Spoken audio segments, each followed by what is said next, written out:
dal leen ak jàmm yéenekaay naka xëy nañu bàyyi wàllum passeport diplomatique yi te sëgg rek ci wàllum élection locale yi ñuy jëm ci atum 2022 enquête ca la xëy defub ab enquête ci gudd fan yi nga xamante ni coalition Benno Bokk Yaakaar am na ko donte nag bëri woon na lool ay giita ngaas ak i jàppal bàyyi teewul naka ci guddi gi ñoo ngi taxaw temm ngir waajal élection locale yi ngir rek ñu mun caa am ndam lu rëy rëy waaye naka lu waay waxat yi xam nga ne loolee lépp nag bu mu ne am kenn rek moo ko waral te mooy son excellence Macky Sall ndax yéenekaay bi ne doxinu njaatige dëgg lay doxalee ñoo ngay doxal naka ñoom waa coalition Yewwi Askan Wi ubbil yéenekaay bi di Vox Populi ne coalition kujje googee naka ñoo ngay lawal seenu banqaas bu baax a baax waaye naka seenu plan yépp mooy fexe rek ba candidat seenu coalition boobee gagné parti bu mu munti bokk wala sax mouvement bu mu munti bokk li am solo rek mooy ñu gagné local yi législative yi ay noos laay doonte loolee naka dina leen yombalal bu baax a baax élection présidentielle laata loolee naka Sud Quotidien taxaw leen tey jii naka la coow li nar a tàmbalee nuyoo si ndax tey jii la ñu nar a ubbi liste électorale yi waaye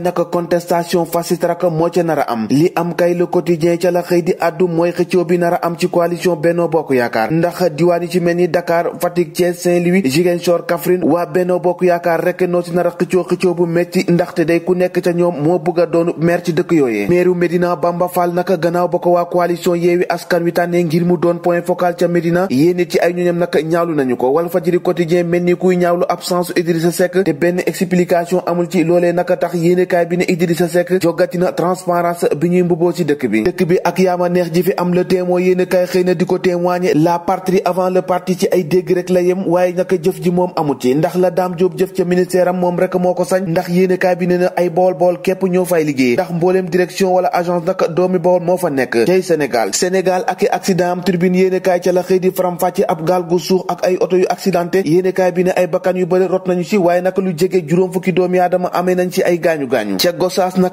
juróomi doomi aadama yu bokk benn famille ñoo fa ñàkk seenu bakkan ca jaw bi nag benn set place moo fa faat ab directeur d'école Kafountine ñaari xale yu jigéen ñoo ñàkk seenu bakkan gannaaw bu ab seenu gaal suuxee yéenekaay bi ne ci jamono ji nag bus yeeg kaar Njaga Njaay ñoo ngi wéy di faati bakkan ci tali bi te kenn yéegul yàbbi ci mbir mi source a la mu yéeg yàbbi nag mooy wàllum folklore di xumbaay ak rumbaay gi amoon foofee ca diwaanu Touba jobootu Touré nag dankaafu nañu leen te bu ñu ci dëgëree bopp nag boo mooy daañu leen sànni ca biti ndax mbooleem xibaar nag waa Safinatu Amaan jotele nañu ko xalif général des Mourides Serigne Mountakha Bassirou Mbacké Touba Mbacké ga taxoon nag mu jógee ca réewum France ngir ñëw màggal ci nag moom maam Cheikh Niass nag suñu borom neneen la gisee Cheikh Niass mooy waajoojee jote woon ak benn policier bu commissariat bu Wakhinane Nimzatt ñu garde à vue ko defeere ko ca Cap Manuel mu farfa ñàkkee bakkanam L'Observateur nettali na lépp nag ci biir yéenekaay bi moom yaay ja nag ci guddi yi ay rongoñam rek la dese ngir naqarlu faatoo ko doomam joojee tàggat yaram Sadio Mané nag moo ngay sànni karawaasam ndax raw na gaaña ci wàllum bi Ismaïla Sarr nag tànn nañu ko ci meilleur joueur Premier League foofee ca Angleterre ci wetu Cristiano Ronaldo Mohamed Salah ak yeneeni naataango suñu lamb yéenekaay ne gannaaw ñetti weer yoo xamante ni lamb ji nag dafa ne tekk tekkaaral tey ji nag la fas yéene sa jaat kon ñoo ko déggandoo jàngeen jëf ba ëllëg